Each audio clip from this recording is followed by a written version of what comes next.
Hey, everybody. How are you doing? Hope you're having a great Wednesday. I'm going to give you a minute or so to let people start jumping on, get caught up before we get started. Can't believe it's almost September. I'm not quite ready for fall. Football, yes. Fall, no. But no choice in the matter. All right. See everybody jumping on.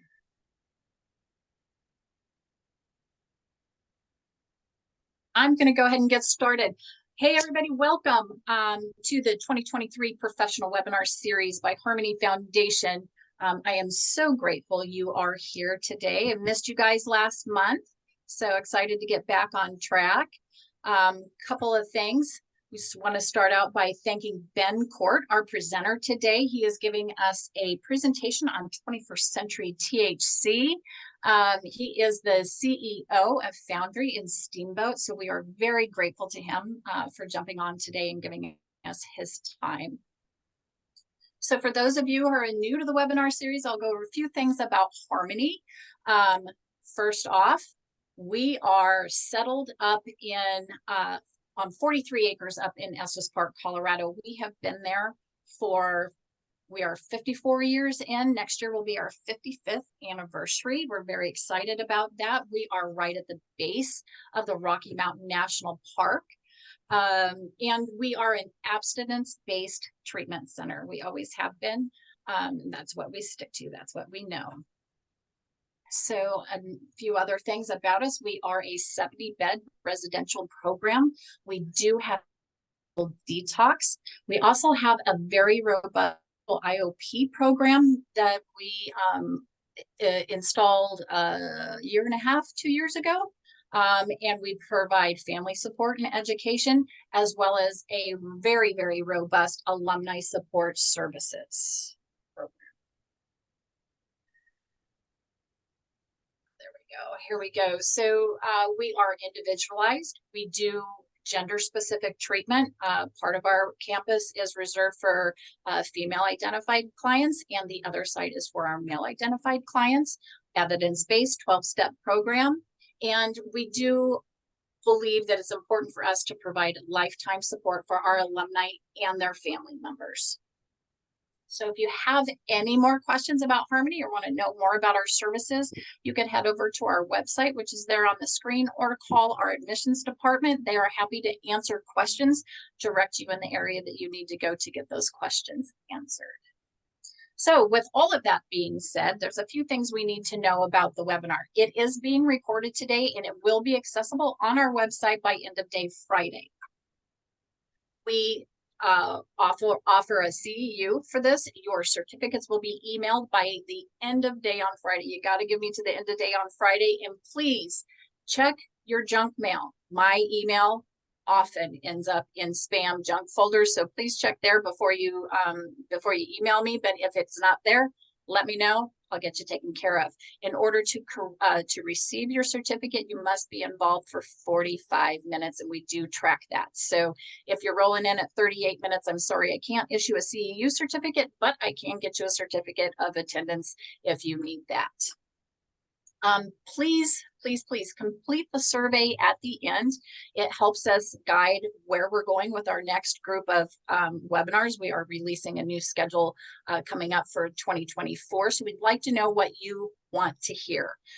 It's not required to receive the CEU, but we do need your feedback. If you don't see it at the end of the presentation, just know it will be included in your email with your certificate so you can get that feedback.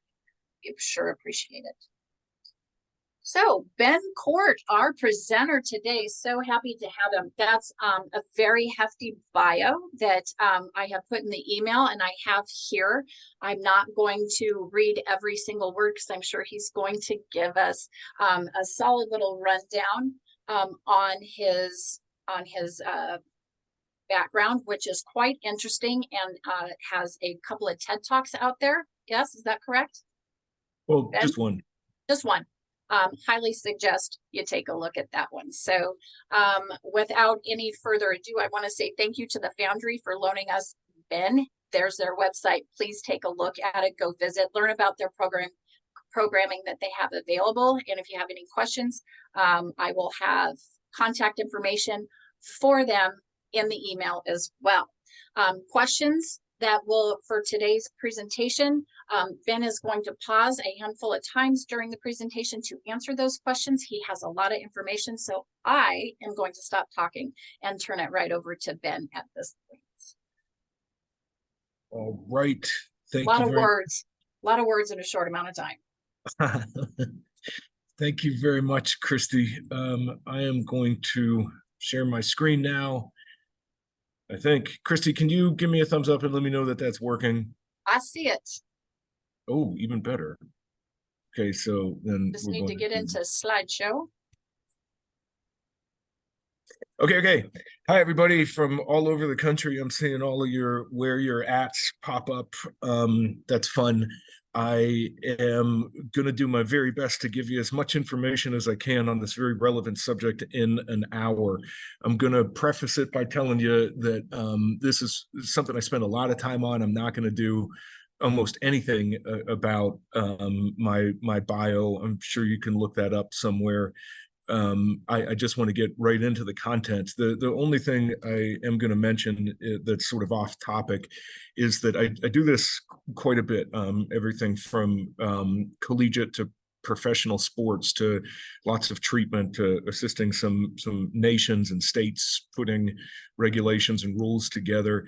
And I try to avoid speaking whenever possible because it gets in the way of the work that my actual job, and if not that, fishing.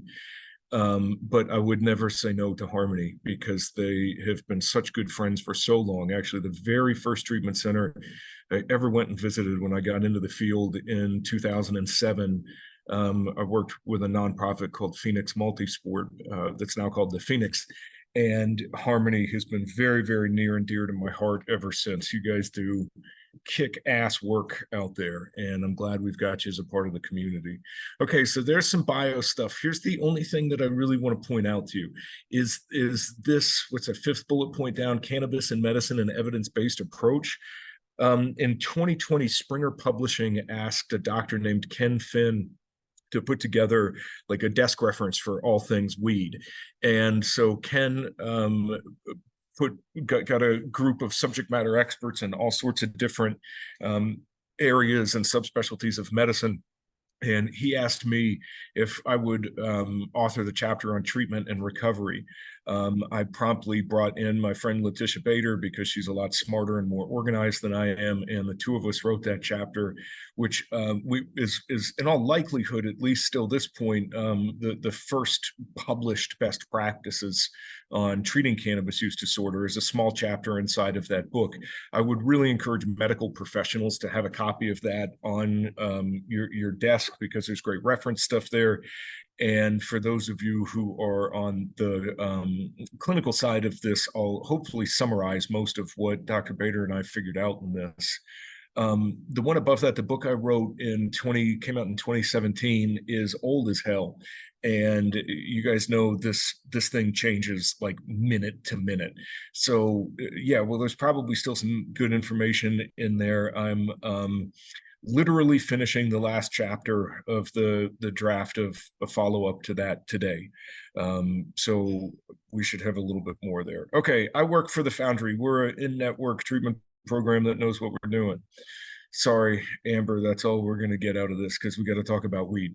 So before I can start getting into the things that you were promised in this, which are some actual and direct interventions for hopefully having better clinical outcomes with your patients and for understanding some of the more current things, we have got to do just a tiny bit of history, and I absolutely promise I won't go deep into this, but you've got to get the context of it just because it matters for how we're going to treat, which I hope to illustrate in a minute. So it can't be said better than this ad. This is the new school cannabis. It's not what you smoked in the 70s. And I've got to ask you, since I know that a lot of people in this field came here through direct experience, if you will, a lot of us have used cannabis in the past. And even if you're not in recovery, it's the most commonly used, well, illicit slash formally illicit substance in the world. And so everybody kind of has some ideas about what cannabis is. And so let me challenge some of you guys who've been around for a minute like I have. I got sober out in Washington, D.C. June 15th, 1996 was the last time I found it necessary to influence my mood with a chemical. And I am so outdated with anything that I've ever actually used compared to what the people we're treating today are using.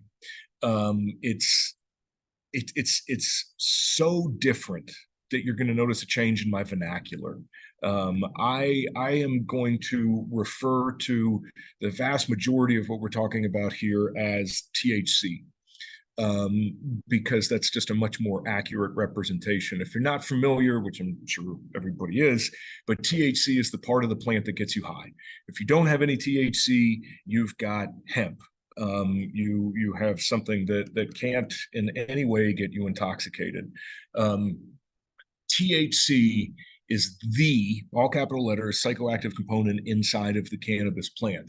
And I have found it to be much, much more accurate to discuss what people are using today as THC and THC-based products rather than try and talk about cannabis with them, because as you'll see, it's really not. So here's the history I'm going to give you. Great data set. Ole Miss, everything cited at the end for a level appropriate for continuing medical education. And all of you can have this slide deck. Like, take my name off, put your name on it, start giving the presentation, just so long as people know this, and especially so long as those of us in the field get better at treating it. These data, beginning in 1960 and ending in 2011, illustrate lots of different things. The most important one that I want to share with you is, well, twofold. One, look here, in 1960, if you can see my cursor. Beginning in 1960, you see a representative sample of what is actually naturally occurring inside of cannabis. I'll give you a breakout slide on that in a minute. And then when these data stopped being collected in 2011, which we should have an update on them pretty soon, you see something pretty different there. So I have Amber, who's on this call, to thank for putting together this wonderful addition to my slide deck, because I'm terrible with PowerPoints and graphics and internets and phones and all that stuff. You see, as we're measuring this, so this is a representative sample from the entire country. It's 1960, so we've got 50 states at this point, so all 50 states are contributing, and you see the average at about 0.2%.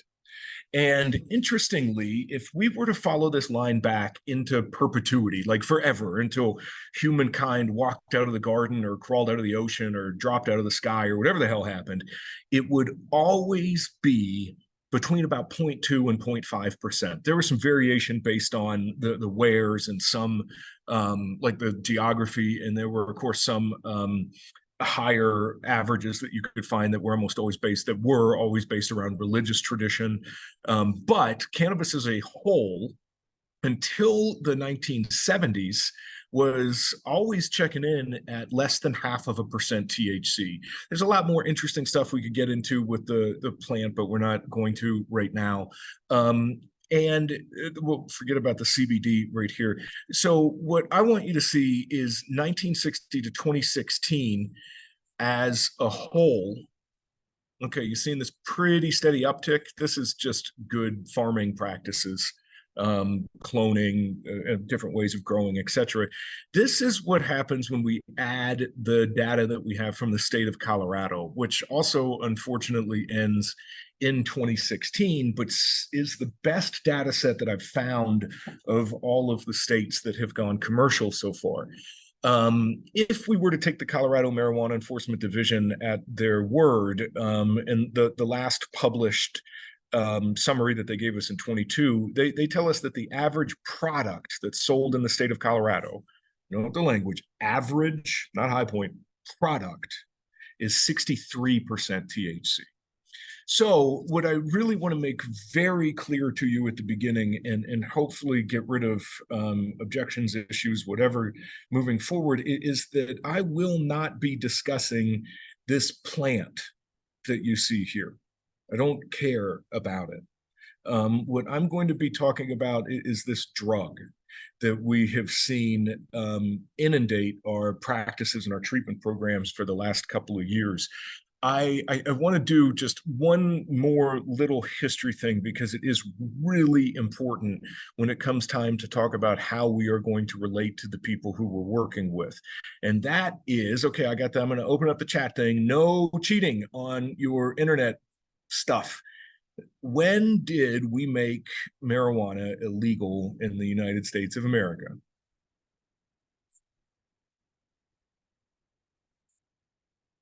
1940s. Oh, you're so close. 85. Nope. 1937. Close, Christian. 1937. Which it was a part of the Tax Stamp Act. And if anybody, I'm not going to ask you to type this stuff in because I wouldn't want to take the time for it all. But why did we make marijuana illegal in 1937? It absolutely wasn't because we were super concerned with the public health of our nation. Our country's done some really cool shit and some really dirty shit. And as Molly pointed out, this one falls into the really dirty shit, to put more minorities into jail. I don't know about the Surgeon General warning, but send me that. But I definitely know about the lock people up. You have to look about this far into the literature or into the history, and it's in my new book, to find politicians actually saying things like, if when made illegal, this will give us easier access to the barrios and the jazz clubs.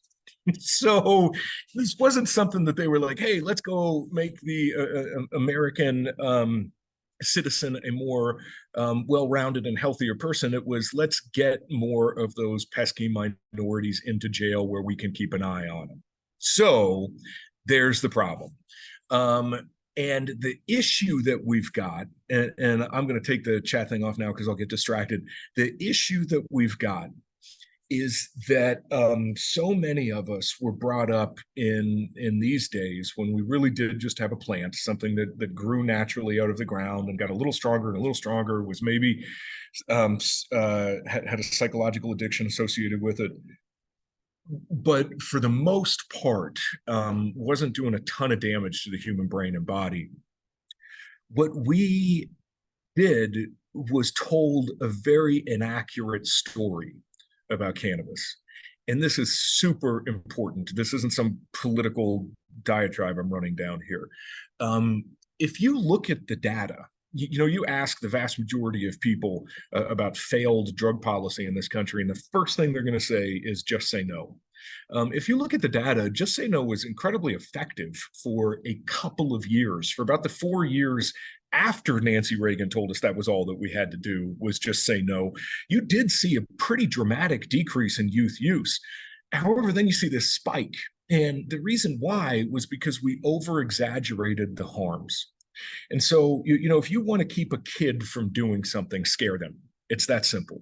Tell a kid, hey, if you ever smoke weed, you're going to come home and both of your parents are going to be dead and you'll be in a car accident in the next 36 hours and you'll probably be a quadriplegic.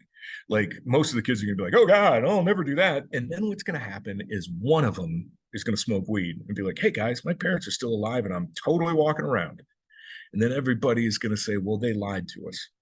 So what we have, and this is a very interesting juxtaposition, a position that we're in right now that I hope you hear loud and clear, is that we have never actually had a more potentially harmful substance in THC than what we have today. And at the same time, we have never had a lower perception of risk of what that is. Essentially, it's actually dangerous today, but nobody believes it's dangerous. And I think if you want to put us all into that we thing, which I'm sorry, most of us probably belong now, we're not too counterculture anymore. We are the ones to blame because we oversold the harms of something.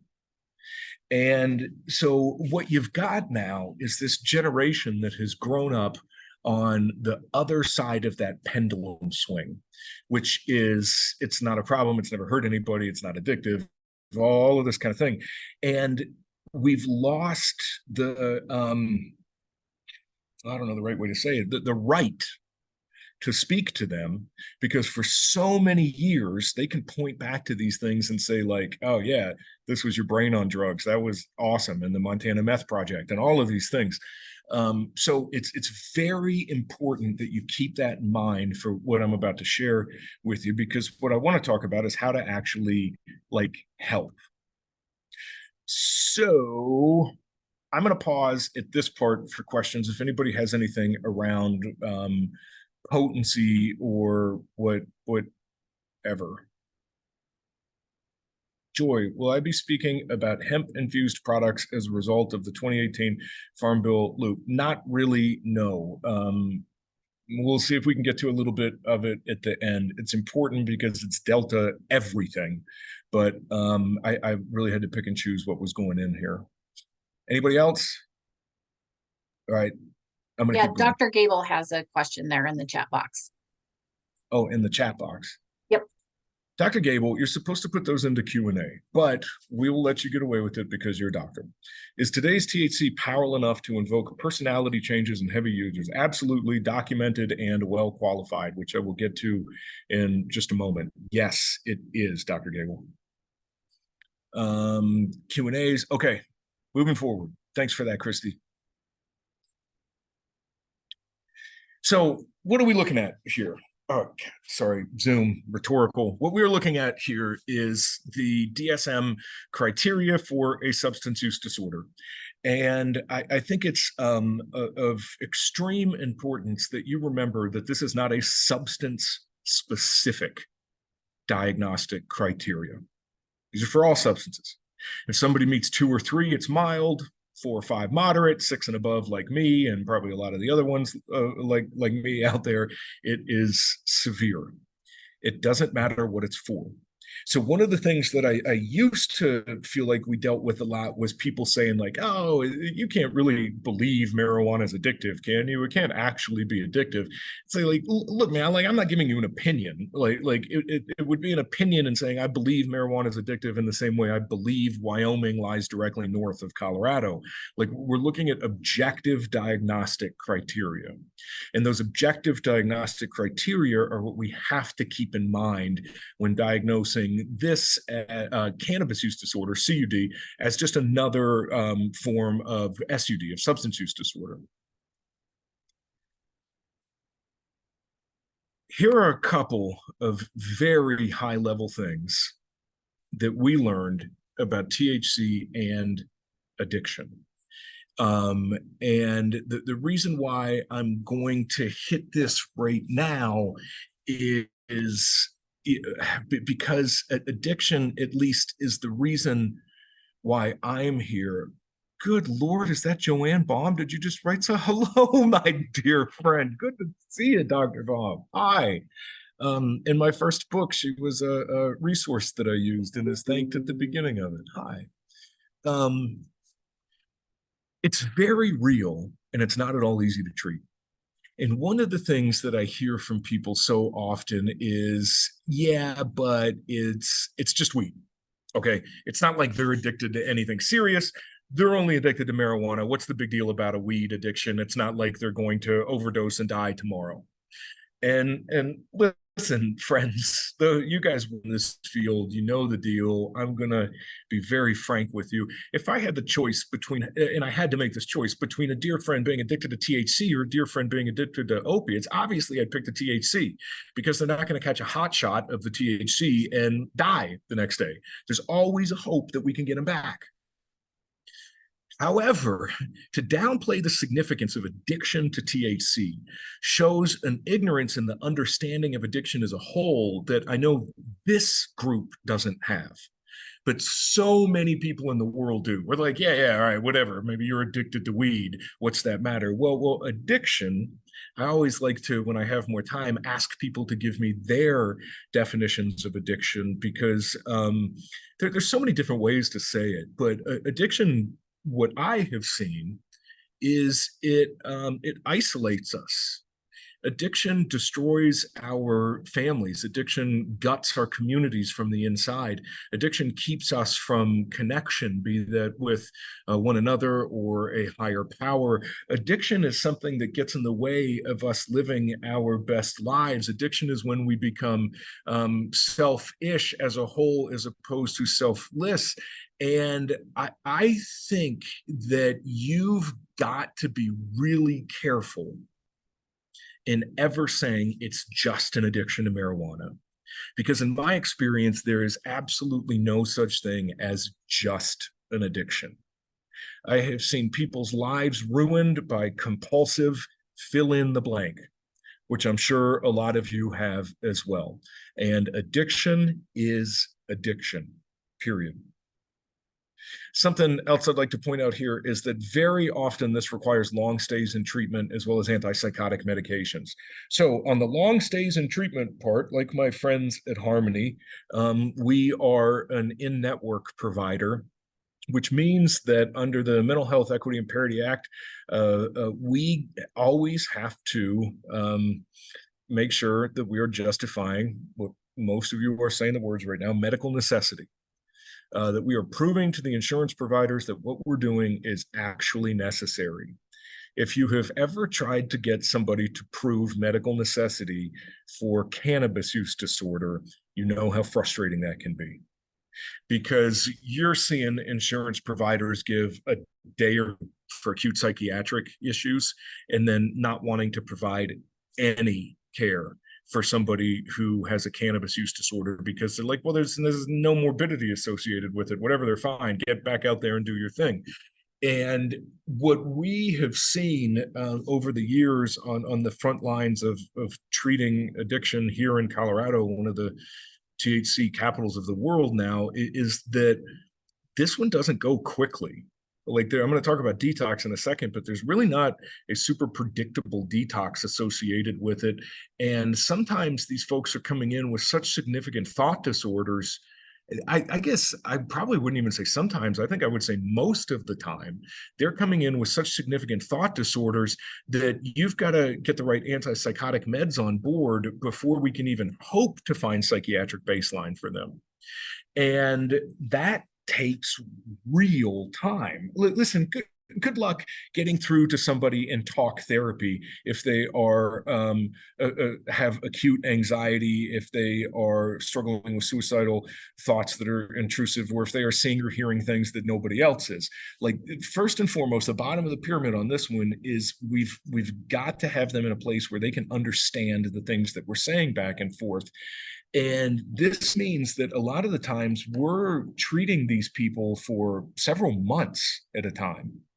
And that's a real challenge because well, insurance is a challenge for lots of reasons, but that's one of them. So here's a really interesting thing that happened.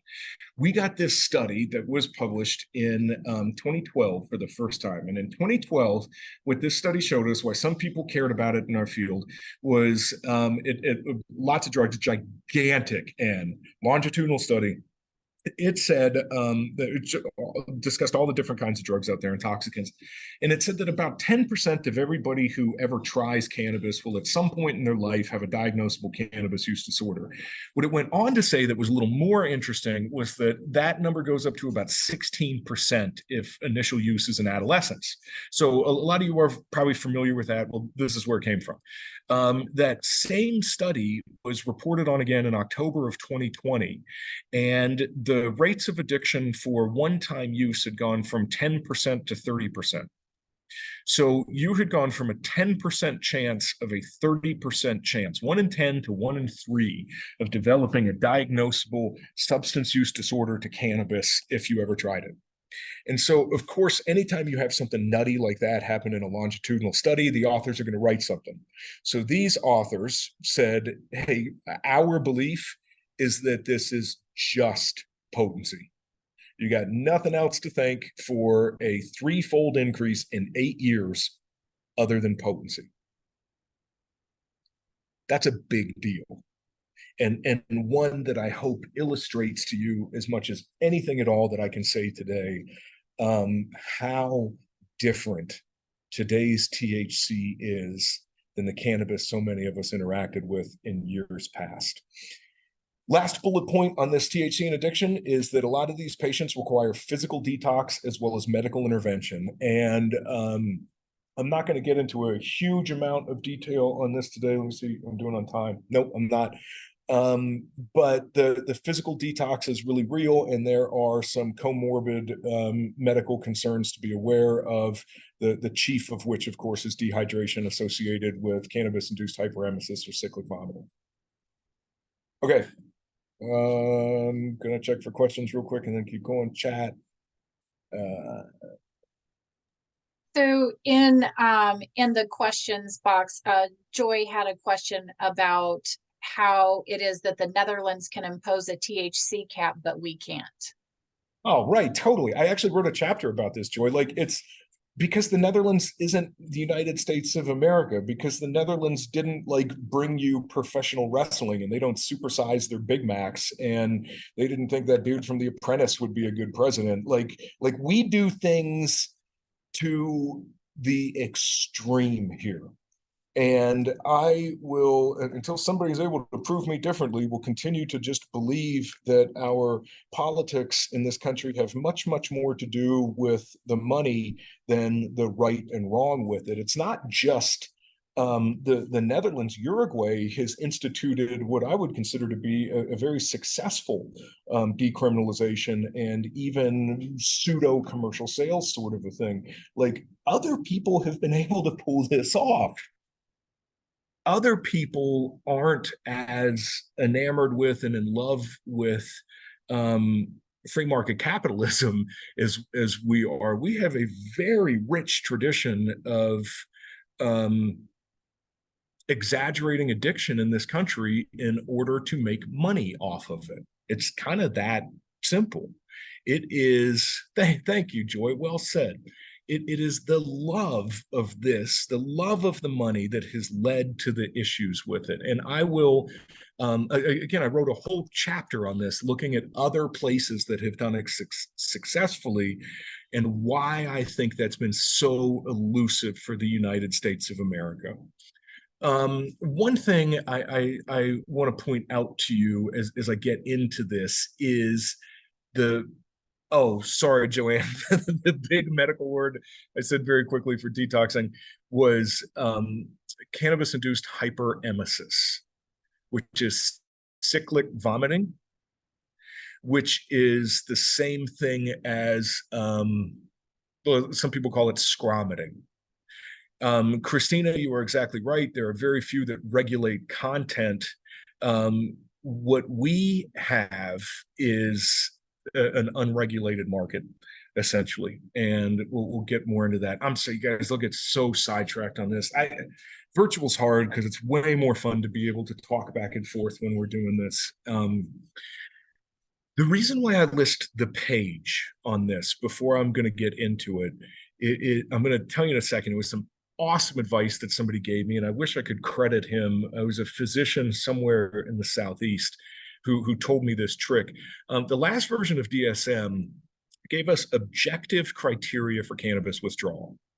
Like, okay, again, if you need proof that we're not talking about weed here, like, you don't get physically addicted to cannabis. You never have gotten physically addicted to cannabis.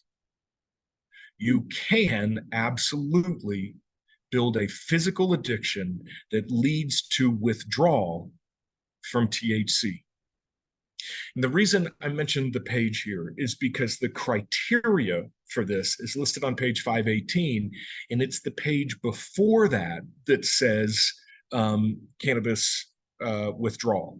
CWS, cannabis withdrawal syndrome. Here's what it looks like. So what this doc says that he does is he says, I'll show my patients this all the time. And I'm just showing them a list of criteria and they don't know what it's for. And I say, what do you think? Have you experienced these things? And they're like, oh God, yes, yes, yes, yes, yes, yes.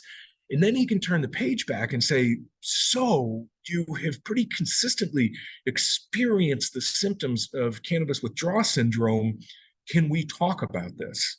And I just thought it was a fantastic way to get through to a patient without having to like go in and start to challenge and you're wrong, you can get addicted.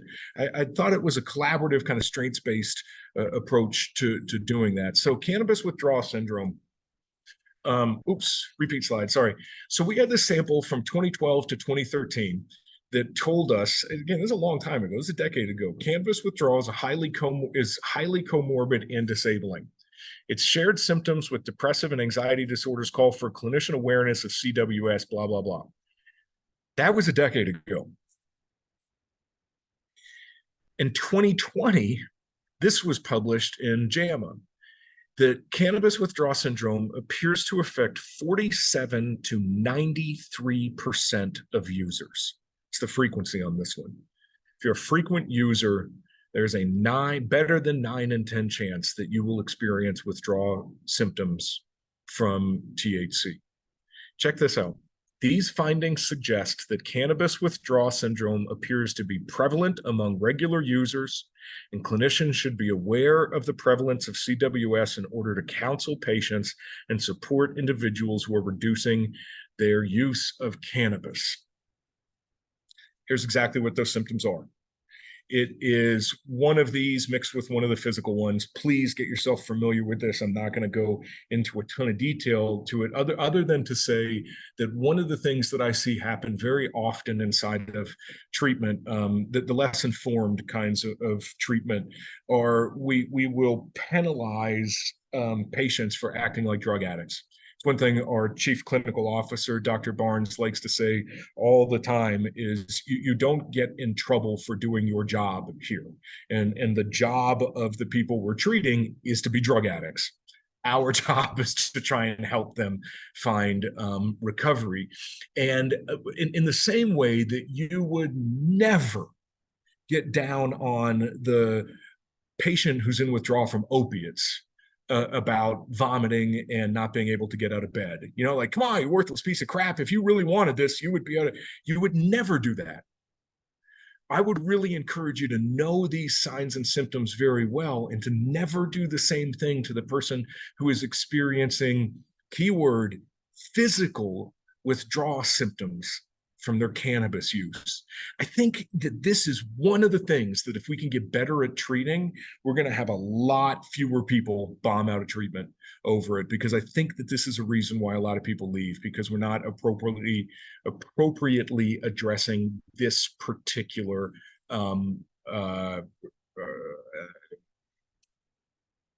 detox. So, conclusions. We better get serious about it.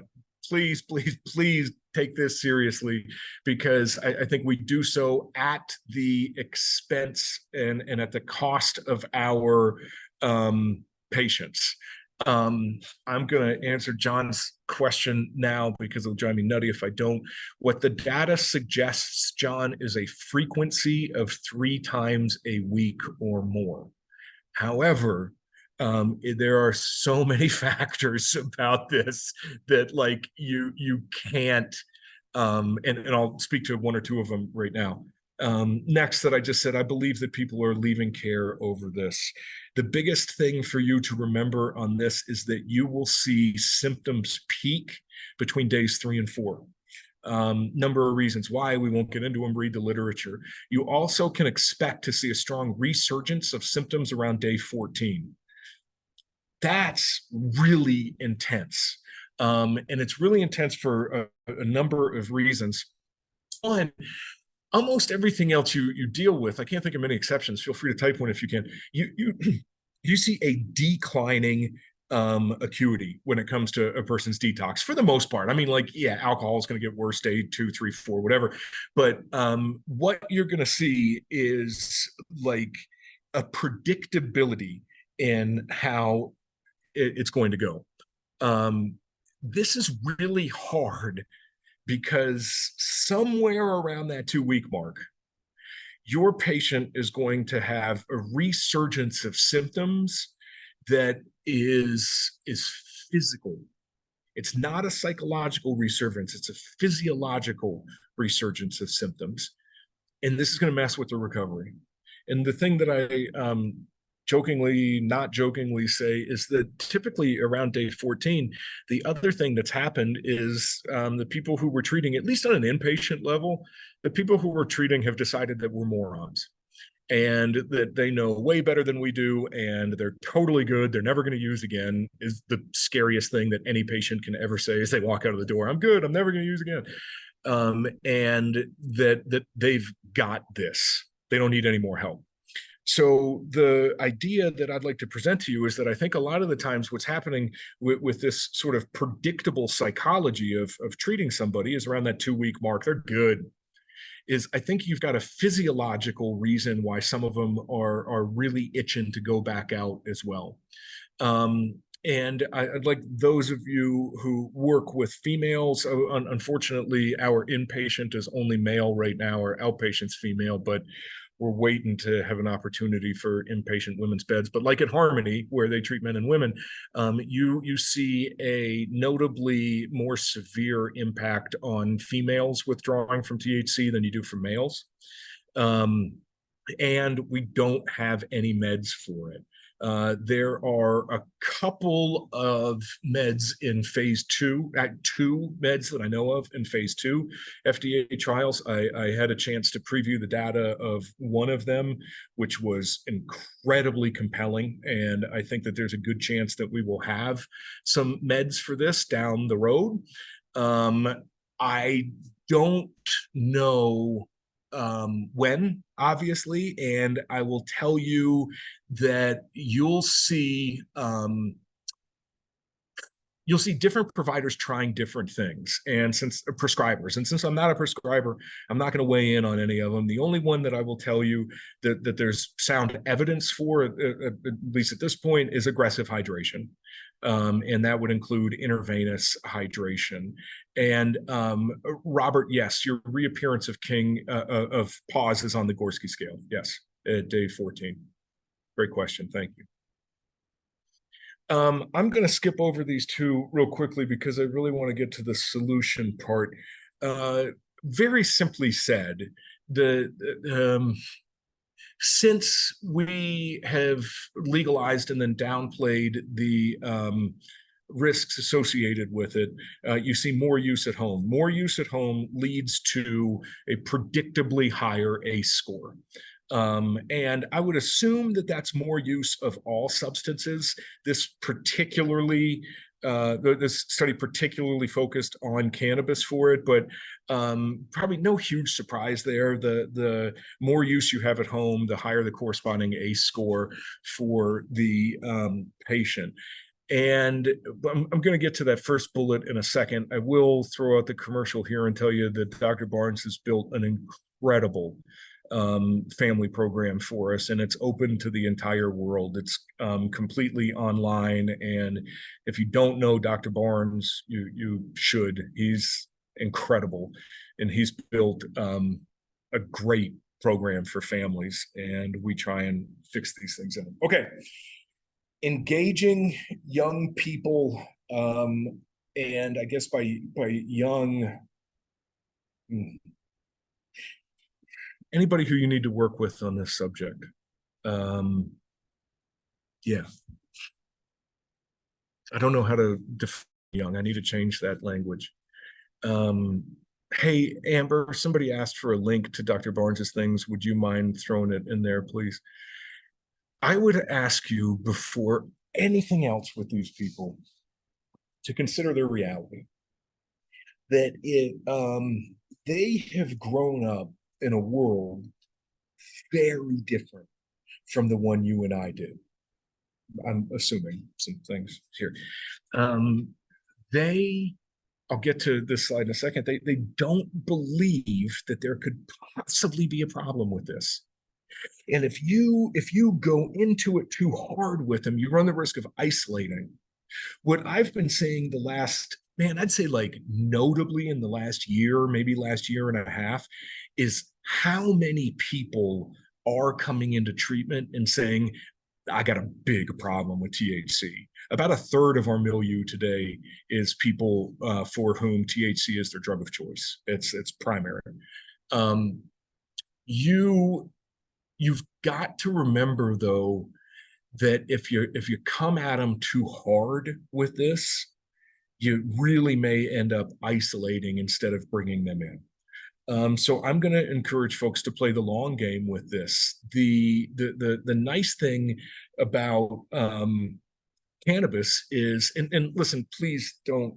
I know that there are exceptions to this, but for the most part, you're there's no mortality associated with acute cannabis use. Like nobody's overdosing and dying from using cannabis right away. I mean, listen, people die from intoxication all the time, and there's a lot of examples on the other side of that. If you read my first book, I did a whole chapter on that. But you've got time to talk to them about it. It's not like the person who's going out and taking a bar of Xanax before they go out drinking at night, and you like have to break glass in case of emergency because any night could be their absolute last. Don't be afraid to play the long game here. And I'm going to encourage you in a couple of things. The first is ask more than tell. And these are some things that I have found personally and that we have found professionally that work really well. That if you go in and you begin a conversation with, hey, I was in this talk and they told me that your risks of developing schizophrenia increase 8-fold. Your risks of suicide can increase at rates of about 12-fold. And this is causal for psychosis in roughly a third of the cases that we see. You're destroying your brain. You're going to make yourself crazy. I don't think people are going to listen to you in the same way they would as if you say, hey, man, I just heard that for some people, the THC is actually gotten like addictive. And there's some folks who can't put it down. Or I understand that there are people who have like serious mental health issues associated with their use. And thank you, Dr. Gable. Of course, yes. What I'm saying is you use your MI skills, folks. Sorry, I forgot what audience I was talking to. Yeah, use your MI skills. I'm going to really strongly encourage you as well to not defend everything. And at the same time, don't be a pushover. By that, I mean you pick your battles. Like when somebody says, listen, people say things to me all the time that are categorically and irrefutably false if I wanted to take the time to fight it.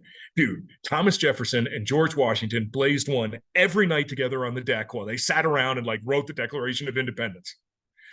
I'm not touching that. Like, oh, wow, no kidding, seriously. But why do you think it is that you can't stop? Do you know the only reason why we made weed illegal in this country was because of racist politicians? That's when I can agree with and be like, yeah, man, that's absolutely the word. But I want to talk about why it is you get feeling like somebody's watching you every time you use, and why you pulled all the batteries out of the smoke detectors because you thought you were under surveillance. That's what I want to talk about with you right now. So by choosing your battles with this, you don't have to engage on everything. And this is one of the problems I think that we've had with this conversation over the years, is that we want to refute everything. Yeah, but forget it. I want to talk to you about your substance use disorder. And more importantly, I want to talk to you about the why. Because as we all know, the real gateway to why people use anything is trauma. And nobody's doing these things because they like the taste of it. We're all doing it to fill some gap we have. I know for me, it was I grew up really impoverished, and we but I didn't have access to like psychiatric care or anything. And come to find out later that the major depressive disorder I had and the suicidal ideations that were there from the very beginning, instead of treating it appropriately with psychiatric care, I just got high. And so I think that what you want to do is pick and choose your battles so that you are talking about the issues that are actually at hand and why they matter. Creating the abstinence challenge, I think, might be one of the single most effective things that you can do. And I'm going to give you like the 2-minute version of it. I've written a lot on this, and there's better explanations out there. But essentially, what you want to do is try and get somebody to agree to a 30-day period of abstinence. If you can do 60 days, that's much, much better, physiological reasons. But if you can get 30 days agreed to with them, it's just the best. And there are a couple of things that you want to make sure are in place with this. And the first one is you got to have testing, because you never want to be in a situation where you think they're lying and they think that they are they think that you're just coming down on them for no reason if they didn't use or whatever. So you got to have testing associated with it. And the other things are really, really simple. You let them pick the day to start, which seems to help quite a bit. I usually tell folks, hey, listen, like how much do you have right now before you would have to re-up? And let's call it, let's not quit on your first day of the new job. Let's not quit on your first day of school. Let's quit on the weekend, maybe like a Friday, because we know it's not going to be the greatest weekend for you. And then the last thing I'm going to tell you, and I will say the same thing that Christy said at the beginning on the abstinence side of things. I think we have some slightly different policies inside of the treatment programs on that, but I'm an abstinence guy. Man, I'm somebody whose life was saved and then made whole through 12 steps. I know everybody doesn't have to be, of course. I'd never judge you for a different way of doing it, but that's for me. I'm an abstinence guy. I think that you got to have everything out of here before the miracle can happen. And so it's not the easiest thing in the world to be like, hey, everybody, let's just talk to people about reducing their use, because I usually don't think that leads to the best thing for them. However, you got to get pragmatic, my friends. And I think that this situation is going to have to get worse before it gets better. And if I could see somebody reduce their use, I would be happy. I would be happier, of course, if they became totally abstinent. But the 3 biggest factors you have for whether or not somebody's going to have an issue, simple: age of onset, frequency of use, and potency. So age of onset is anything prefrontal lobe myelination. So anything mid-20s, 26, let's call it. The farther you are from your mid-20s when you initiate use, the bigger the potential damage. That's age of onset. Frequency is any frequency of high potency THC in your brain, or even THC in your brain is too much, especially in the adolescent brain. But the farther you are from zero, the worse. And really, it starts to get pretty intense when you look at people who are using more than twice weekly. And then the last one, of course, is potency. And listen, if you want to never have a problem with cannabis, unless you're like me and you're genetically predisposed to addiction to begin with, if you want to never have a problem with cannabis, just keep it under 10%. Don't smoke or use double-digit THC. That's where stuff really changes. That's where the science just goes, okay, we've got weed and we've got high potency THC at that 10%. So if I can get somebody to agree to once weekly, to only smoking flower, and to waiting until they're in their mid-20s, that's a win. It's time to get pragmatic about this one, you guys. And while I would love to see everybody find the same gift of recovery and miracle that I did, all right, right, my last thing in 6 minutes for you is my giant stuff that you should and shouldn't do. I've got like 50 more slides you'll get if you get this that have way more on it and citations and mental health, etc. But this is about how to treat. The assumption I'm making is that most of you know that we have a problem here. First and foremost, you guys avoid your microaggressions. And if I it's been a while since I've heard it, but you want to get me fired up quick. Let me hear a clinician say something like, it's just weed, or you think you are addicted to marijuana, or you've never used any real drugs. God, for the love of God, don't. The one thing we know for sure about treatment, there's a lot of things we think we know, is that we can't do anything if they don't feel safe. And they will not feel safe if that's how you come at them. The reality is that the progression of cannabis use disorder oftentimes is slower than other substances. So you might have somebody who it has been a long time in coming that they get to you, which has made motivation very challenging to find. You know, there may not have been, and especially nowadays, there probably wasn't any sort of legal intervention that did it. You know, it's not like they woke up in the emergency room and realized, and somebody told them that they had to hit them with Narcan to bring them back. It's a different length of time before somebody can get that motivation a lot of the times. And here's the next one, and this all comes back to your microaggression thing, is that the normalization that exists inside of peer groups is incredible. It is people's identity, their political identity, their personal identity, all the entertainment they listen to, a lot of the times can revolve around this substance. And I've never seen anybody wearing a pair of meth socks or a heroin hat. And the thing you got to remember is that they're probably coming from a peer group where if they went to it and said, hey guys, I'm nervous, I don't think I can stop, I don't like how my brain's feeling, I'm concerned that this could be a problem for me, the first thing that peer group is going to do is to quickly in their mind say, well, you use the same amount I do, if you have a problem I might have a problem. No, there's no such thing as addiction to marijuana, it's perfectly natural, nobody's ever died from it, you can't get addicted, blah blah blah blah blah.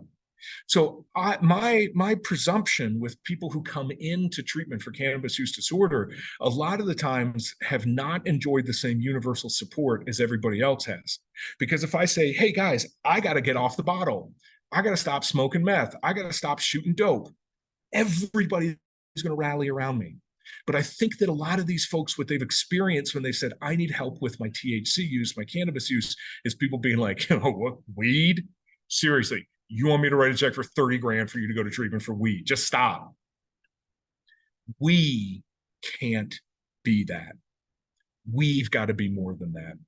There's a normalization that exists inside of certain cultures too, that you guys, if you don't come from a place like this, you just have to remember that our experiences are not universal. When I lived in Washington and the way I grew up, I didn't know many people who looked like me at all. And it was the norm to smoke weed with people's parents, with people's grandparents. It's what you did.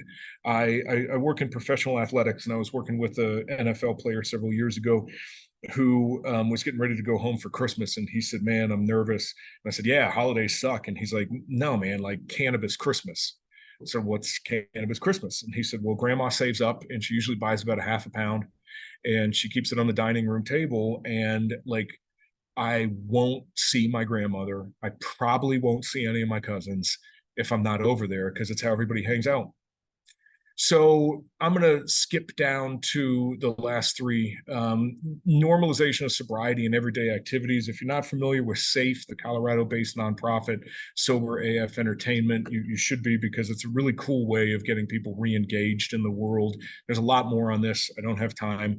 The triggers are everywhere. Address them proactively, and that includes entertainment like movies, music, wall hangings, art, decoration, etc.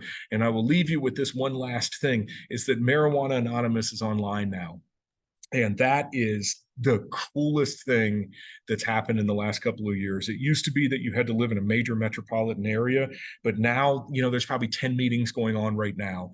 And you want to see the cannabis dependent patient light up, like put them in a MA meeting where all the language is specific to that, and just watch the feeling of relief that they have. So obviously tons more we could talk about, but I'm going to respect everybody's time and call it. Christy, you want me to answer anything quick? There's a handful of questions in there. If you want to check the question box there, you can address us. We can roll over a few minutes. To me, this sounds like there might be a part two to this whole conversation. It seems like the topic is so expansive that you could go on for quite a while. Yes, it is. ADHD, I can also give you a citation for the 12 times. Well, actually, if you don't mind terribly, so I don't get too distracted, the citation is at the end of this presentation, and you'll have a copy of that. So that is your typically, I'm not sure what the one you showed says, but typically it doesn't get much more than 8 times. But you will absolutely you get as high as 12 depending on pre-existing conditions. So somebody there has a diagnosed depressive disorder and they're young typically. Impacts on people with ADHD. So there are several things that we know are THC is contraindicated for use with. So THC is contraindicated for use with ADHD. I think one of the problems that you have is it does a nice job of masking symptoms, depending on how much and where and how people use. But you see people who are basically regulating symptoms of ADHD, but they're not, the root causes are being exacerbated. They're getting worse. So we know for sure, and the best database I can give you for this is ISAC, International Association of Cannabis Physicians, Doctors, something like that. It's easy to find. They've got a great section in their resource library on ADHD. So we know that it will actually be making it worse down the road, but people like it because it masks symptoms. Thank you very much, Dr. Gable. That is amazing. So Ben, I'm going to leave the door open. If you ever want to come back and do part 2 of this conversation, you have your pick of times. I've got votes from our attendees that would be on board with that, but we understand that you're a busy man. So I'll leave that door open for you. Everybody, I just want to say thank you for coming today. We absolutely appreciate every time you attend. Take a look for those surveys. They're coming your direction. And then next month, we are welcoming Jessica Swan. She is with Recovery Consulting, and she will be presenting on justice, treatment, and recovery, the intersection of behavioral health and the justice system. So take a look. I'll be sending out that information shortly. Again, have a beautiful day, Ben. Great presentation. I would be on board for part 2 myself. Absolutely. We'll make it work. We'll talk to Amber and make it work. Perfect. Have a great Wednesday, everybody. See you next Bye, month. everybody.